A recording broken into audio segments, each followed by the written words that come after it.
Assalamualaikum warahmatullahi wabarakatuh.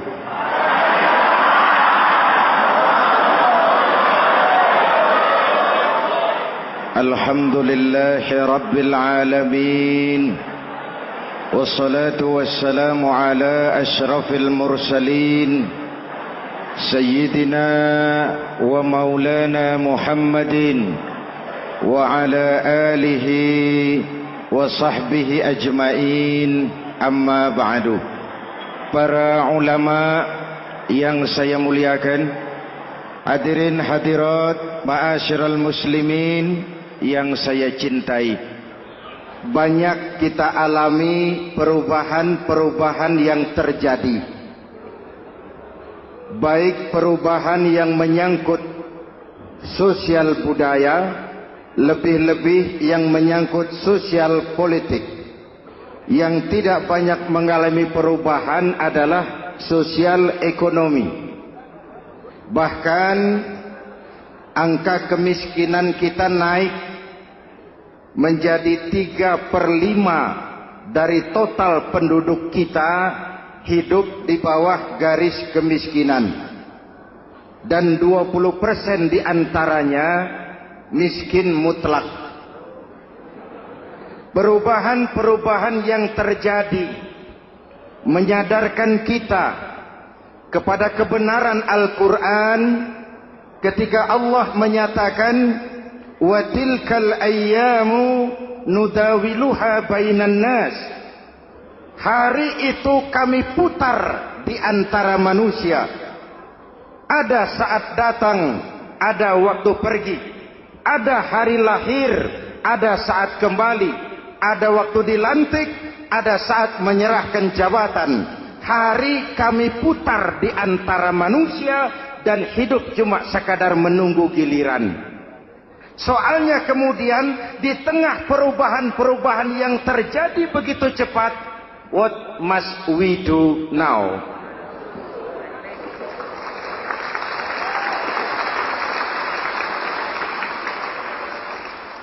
Saya juga nggak ngerti itu.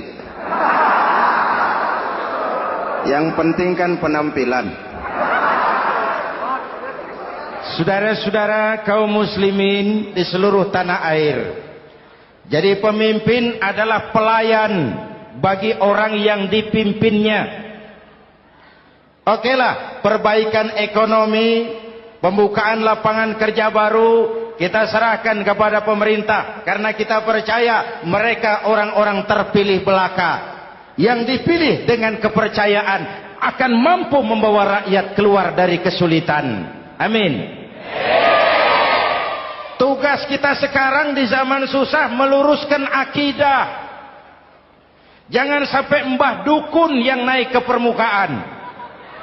Betul? Islam misinya yang pertama membebaskan manusia dari kemusyrikan. 13 tahun Rasul berjuang di Mekah, menanamkan akidah, meluruskan keyakinan, membentuk iman. 13 tahun membebaskan manusia dari belenggu kemusyrikan. 13 tahun menanamkan la ilaha illallah Muhammadur Rasul dengan seluruh konsekuensinya. Kalau saya yakin tidak ada Tuhan selain Allah, saya tidak akan meminta tolong kecuali hanya kepada Allah. Saya tidak akan pernah takut kecuali hanya kepada Allah. Saya tidak akan menggantungkan hidup kecuali hanya kepada Allah. Saya tidak akan minta rizki kecuali hanya kepada Allah. Saya tidak akan melarikan persoalan kecuali hanya kepada Allah. Kalau konsekuen dengan keyakinan ini, mbah dukun nggak dapat tempat.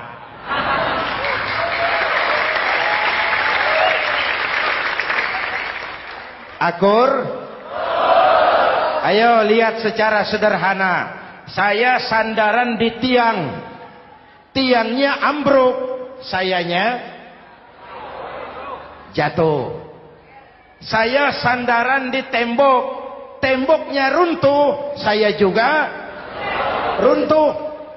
Saya sandaran kepada orang kaya, dia jatuh miskin, saya bangkrut. Saya sandaran kepada jenderal, dia pensiun, saya selesai. Tapi kalau saya sandaran hanya kepada Allah, Allah tidak akan pernah miskin, Allah tidak akan pernah lumpuh, Allah tidak akan pernah terpuruk, dan Allah tidak akan pernah berkurang kekuasaannya.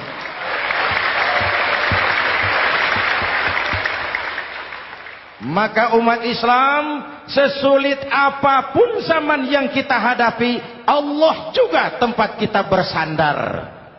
Jelas? Selama ini kita iman dalam ucapan, tapi sekuler dalam perbuatan. Di masjid ada Allah, di kantor Allah tidak ada, maka korupsi merajalela.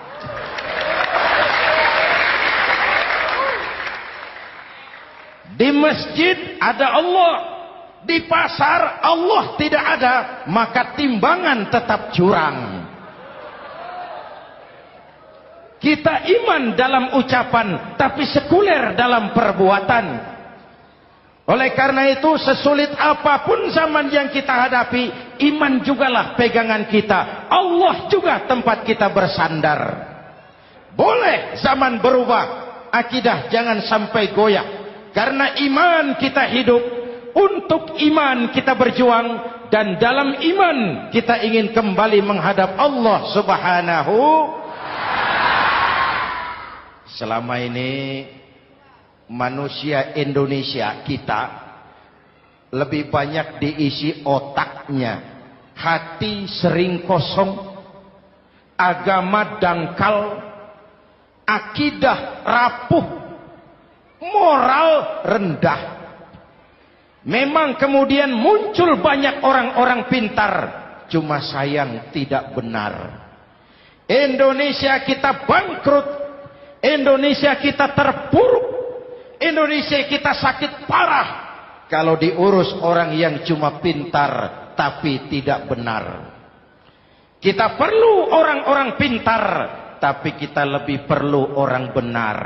Jelas? Kalau cuma pintar tapi tidak benar, itu yang sering saya sampaikan, nanti disuruh ngurus beras malah nimbun beras.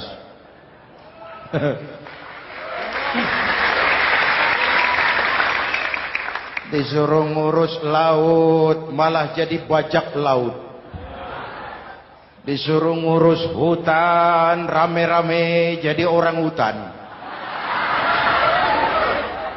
Jutaan hektar hutan Indonesia kita ini merupakan kekayaan sumber daya alam kita yang harus digunakan bagi sebesar-besar kemaslahatan rakyat. Yang disuruh ngurus hukum malah bikin hukum seperti pisau, tajam ke bawah, tumpul ke atas. Jangan heran lalu di masyarakat muncul street justice, pengadilan jalanan, sebagai refleksi dari ketidakpuasan melihat sikap hukum yang sangat berpihak. Kalau yang kecil salah, hukum cepat-cepat ditegakkan.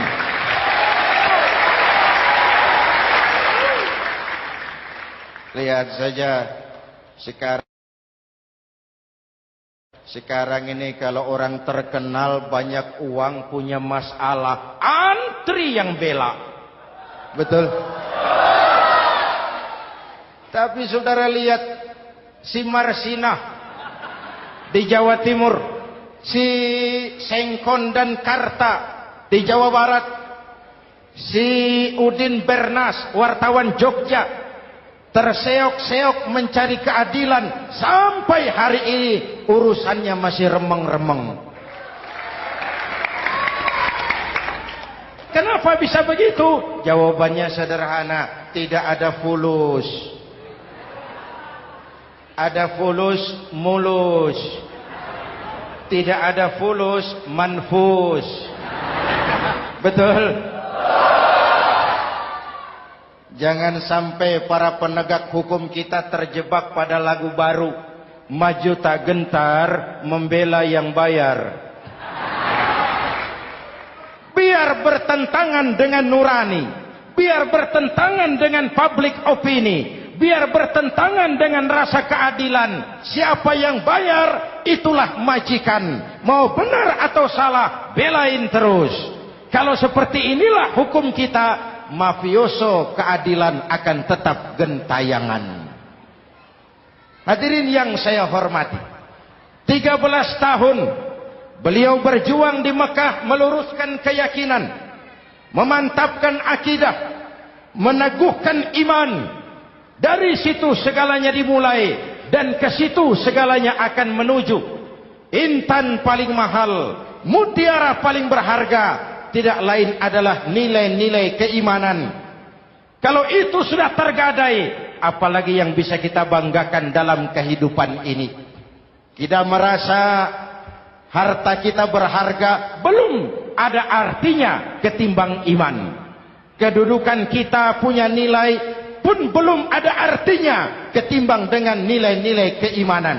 Itu intan paling mahal, itu mutiara paling berharga. Harta baru ada manfaatnya kalau dilandasi dengan iman. Jabatan dan kedudukan baru terasa gunanya kalau dilandasi dengan keimanan. Kalau jabatan lepas dari iman, yang akan lahir Fir'aun baru. Jelas? Kalau harta terlepas dari iman, yang akan muncul adalah konglomerat Korun. Kalau ilmu pengetahuan terlepas dari nilai dasar keimanan, maka yang akan muncul adalah ilmuwan pelacur yang menyalahkan yang benar, membenarkan yang salah untuk kepentingan pribadi. Dan kondisi seperti itu tidak akan membuat kita makin sehat. Oleh karena itu, pada kesempatan ini, pesan pertama saya, menghadapi zaman susah, tetap jaga akidah, tetap pelihara keyakinan. Kesulitan bukan untuk ditakuti, untuk diatasi. Hidup adalah kerja keras, bukan keajaiban. Perubahan tidak akan datang hanya dengan simsalabim abragadabra. Perubahan tidak akan muncul hanya dengan berandai-andai. Perubahan tidak akan turun dari langit seperti turunnya embun di waktu malam. Perubahan adalah kerja keras, sehingga Al-Quran membimbing kita, innallaha la yughayyiru ma biqaumin hatta yughayyiru ma bi anfusihim. Allah tidak akan mengubah keadaan suatu bangsa kalau mereka tidak mau mengubah apa yang ada di dalam diri mereka. Yang ada di dalam diri itu rule of thinking, state of mind, cara kita berpikir, cara kita memandang kehidupan, cara kita mengatasi persoalan. Hadirin yang saya hormati, inilah iman. Berangkat dari ini kita menyadari, ini ujian buat kita rakyat. Dan kita rakyat Indonesia ini kalau sama susah sih sudah kenyang. Ya Pak? Ya Pak? Kita ini sebagai bangsa mengalami apa yang disebut oleh Bung Karno up and down. Naik, turun, timbul, tenggelam, pasang, surut. 350 tahun dijajah oleh Belanda, kita susah. Berangkat Belanda masuk Jepang, susah lagi. Pergi Jepang, datang nikah, susah lagi. Lalu kita merdeka, dirongrong oleh berbagai pemberontakan, susah lagi. Makan bulgur, antri minyak. Lalu PKI berontak, susah lagi. Muncul orde baru, lama-lama susah lagi. Orde baru selesai, naik reformasi, mulai repot nasi, susah lagi.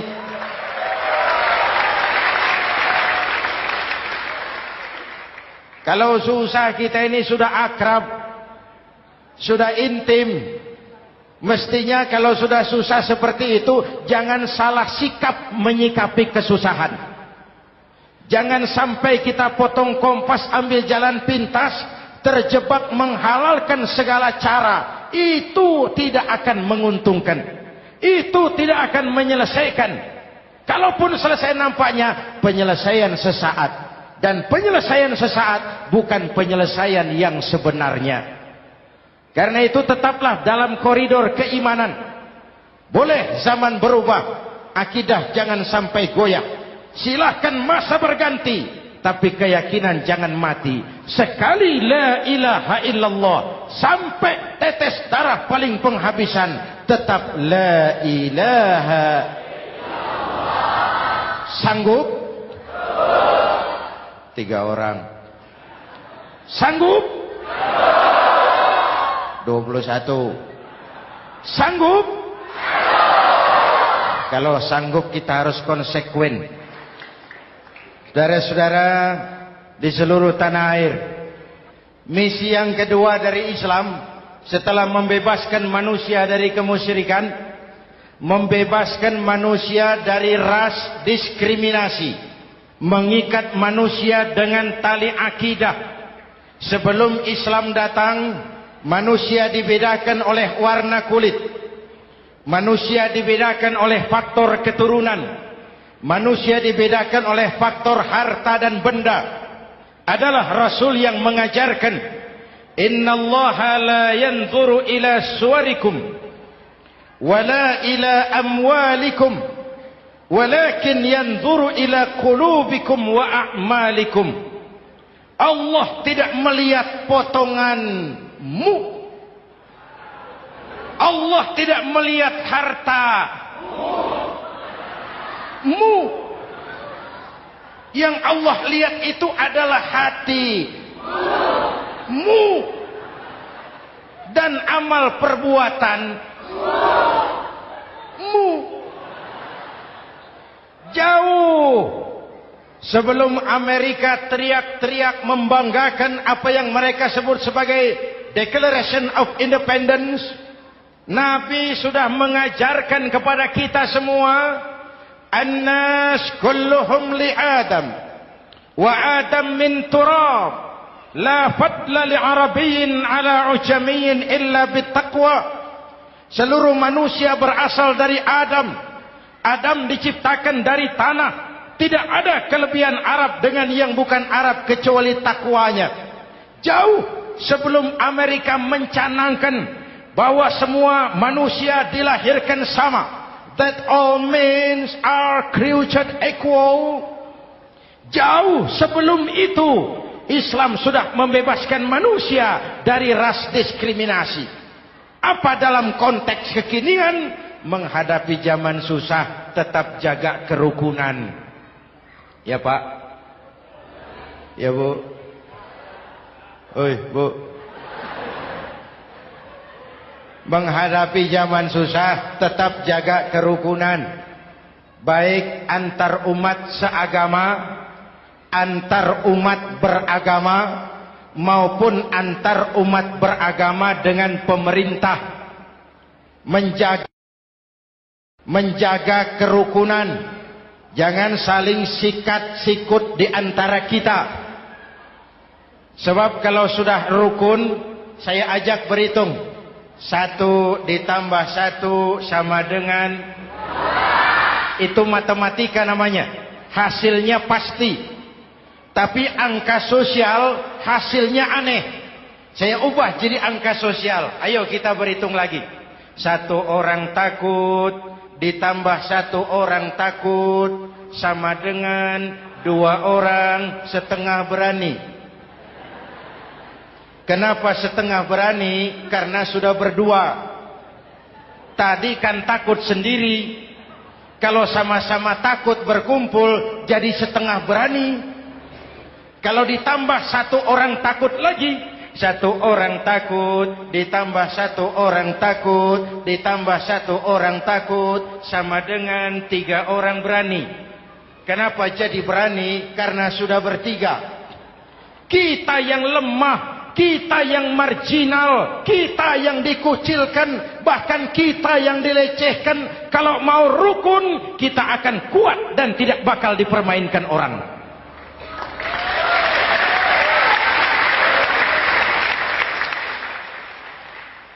Tapi kalau rukunnya yang satu mau menikam yang lain, saya ajak berhitung lagi. Yuk berhitung yuk. 1 ekor ayam ditambah 1 ekor musang sama dengan 1 ekor musang. Kemana ayamnya? Dimakan musang. Betul nggak nih hitungan? Ayo kita hitung lagi.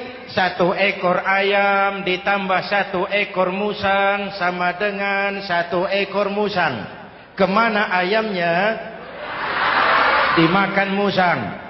Jadi kalau kita suka kumpul dengan orang yang mau makan kita, selesailah kita.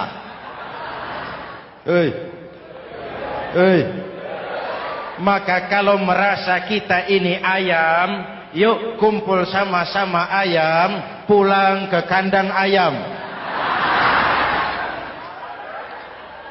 Kalau ada ayam kumpul ke kandang musang, itu namanya ayam minum baygon. Jelas? Menjaga kerukunan. Pertama, antar umat seagama, sesama muslim harus saling menjaga, harus saling memelihara. Baik dia muslim yang jadi kapolri, baik dia muslim yang jadi kasat, baik dia muslim yang jadi pengusaha, baik dia muslim yang jadi petani, nelayan, guru, semua komit menjaga semangat kebersamaan, rukun antar umat seagama. Jelas? Jelas? Hadirin yang saya hormati, atas dasar itu saya ingatkan kembali, kita semua ingin persoalan terorisme dilepaskan kaitannya dari agama manapun.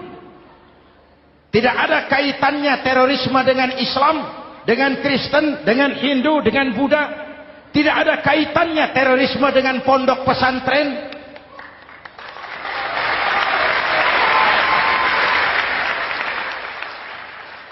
Jangan sampai pesantren jadi kambing hitam. Karena sejak zaman penjajahan, pesantren sudah terbukti memberikan kontribusi bagi perjuangan memerdekakan rakyat Indonesia. Rukun antar umat seagama. Yang kedua, rukun antar umat beragama. Islam ini rahmatan lil jangankan manusia walaupun berbeda agama, binatang saja dihormati. Ada hadis, fa iza zabahtum fa ahsinuz zibhata. Kalau kamu menyembelih hewan, sembelihlah dengan cara yang terbaik. Jangan menyembelih ayam dengan pisau tumpul. Itu namanya tidak berperi kebinatangan. Yang kecil lagi, saudara buka babul istinja, makruh buang air kecil di tanah yang berlubang. Sebab apa? Pertama, menjaga kesehatan. Siapa tahu di lubang yang saudara buang air kecil itu ada gas beracun. Kalau tidak, melindungi binatang yang ada di dalam lubang. Siapa tahu di lubang yang saudara buang air kecil itu ada semut sedang rapat membahas terorisme. Apa dosanya lalu mati dikencingi? Ini namanya rahmatan lis semut. Binatang saja dilindungi. Maka perbedaan agama tidak harus menyebabkan kita bertolak belakang. Perbedaan agama bukan alasan untuk saling bermusuhan. Apalagi kita sudah menyadari tentang kemajemukan kita, tentang kebinekaan kita, tentang keragaman kita. Rukun antar umat beragama. Saling menghormati, saling menghargai, tapi tetap dalam batas lakum dinukum. Lalu rukun antar umat beragama dengan pemerintah. Hadirin yang saya hormati, yang benar kita dukung, yang salah kita perbaiki dan kita tegur menurut cara-cara yang diajarkan oleh agama kita. Dan sholat berjamaah, pendidikan bernegara yang paling bagus. Tadi kita sholat ada imam, ada makmum, betul? Makmum wajib ikut imam kalau imam benar sholatnya. Rakyat wajib ikut pemimpin kalau pemimpin benar mimpinnya. Masyarakat Islam ini loyal. Masyarakat Islam ini bukan pemberontak. Masyarakat Islam ini taat dan setia. Kapan? Kalau imamnya benar. Imam takbir, makmum. Imam ruku, makmum. Imam i'tidal, makmum.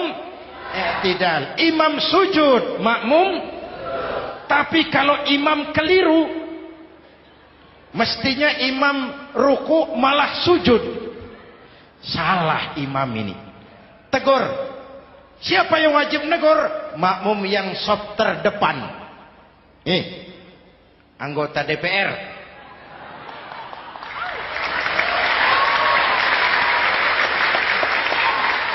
Ini wakil-wakil makmum ini. Sop di depan ini. Kalau imam keliru mereka paling tahu. Ngomong. Tegur. Bagaimana negurnya? Ada aturan main.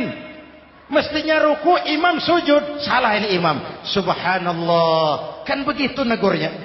Betul? Tidak boleh juga imam keliru, makmum emosi. Main pegang. Woi, makmum salah. Hoi, hoi. Kacau sholat. Betul? Anggota dewan ini, soft di depan. Itu kalau imam keliru. Satu saat imam buang angin. Namanya manusia bisa buang angin toh. Apa makmum lalu berkata, demi kesetiaan saya kepada imam, imam buang angin, saya lebih keras lagi. Itu namanya fanatisme buta, loyalitas yang goblok. Imam buang angin, minggir. Iyyaka na'budu wa iyyaka nasta'in. Sampai situ imam buang angin, minggir imam. Lalu saf yang di depan maju. Tidak usah bikin sholat baru, teruskan pekerjaan imam. Ihdinas siratal mustaqim. Teruskan. Kenapa? Kalau bikin sholat baru lagi, nanti buang angin lagi. Bikin lagi sholat. Kapan selesainya sholat? Kapan selesainya membangun negara ini? Yang penting imam tahu diri, buang angin, minggir.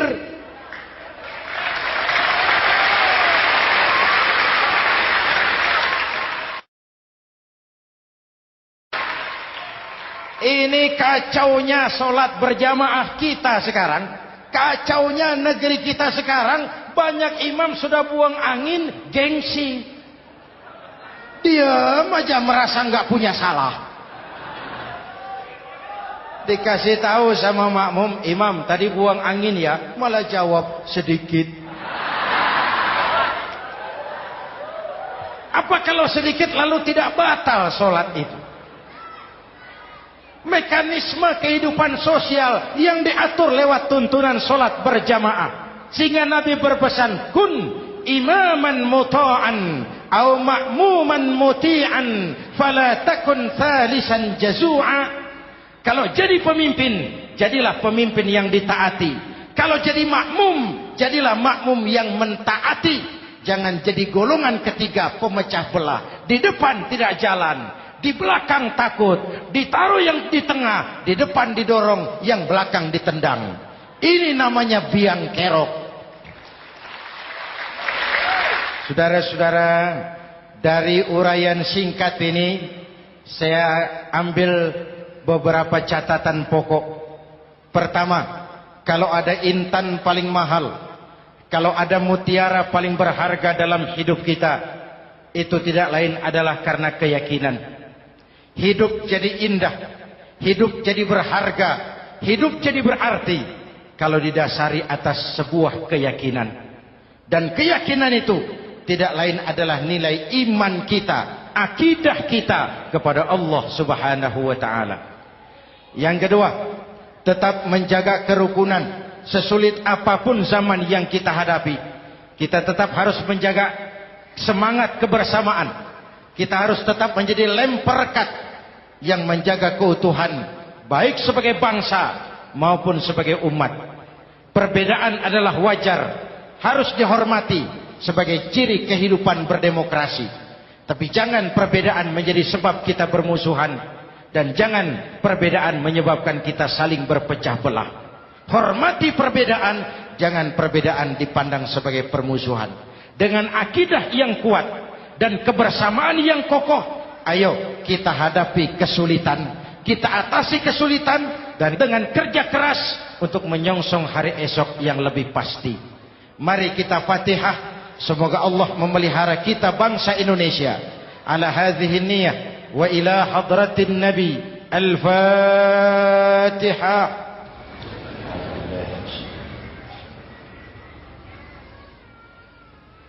Iyyaka na'budu wa iyyaka nasta'in. Ihdinas siratal mustaqim.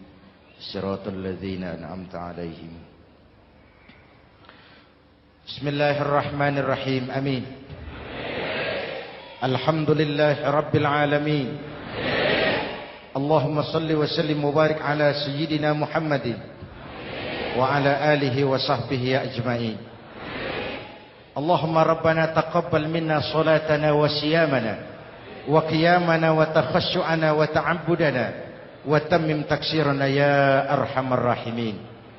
Allahumma aslih man fi salahihi salahul muslimin. Allahumma ahlik man fi halakihi salahul muslimin. Allahumma Rabbana la tu'akhizna in nasina aw akhtana. Rabbana wa la tahmil alaina isran kama hamaltahu ala alladhina min qablina. Rabbana wa la tuhammilna ma la taqata lana bih wa'fu 'anna waghfir lana warhamna anta maulana fansurna 'alal qaumil kafirin. اللهم اجعلنا من السعداء المقبولين ولا تجعلنا من الأشقياء المردودين. أفضل ما قلته أنا والنبيون من قبلي لا إله إلا الله.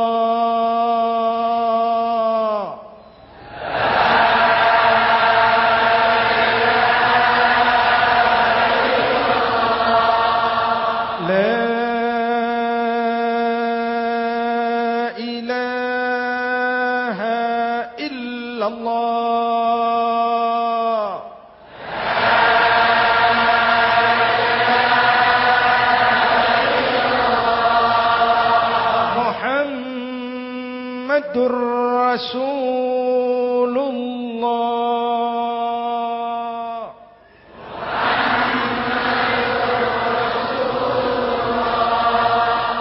Sallallahu alaihi wa alihi wa sallam. Kalimatu haqqin 'alaiha nahya wa 'alaiha namut wa 'alaiha wa biha nub'atsu insyaallah minal aminin minal aminin minal aminin rahmatika ya arhamar rahimin. Sallallahu ala Sayyidina Muhammad wa ala alihi wa sahbihi ajma'in. Ana rabbika rabbil izzati amma yasifun. Salamun alal mursalin. Walhamdulillah rabbil alamin. Jumpa lagi di lain kesempatan insyaallah. Wassalamualaikum warahmatullahi wabarakatuh.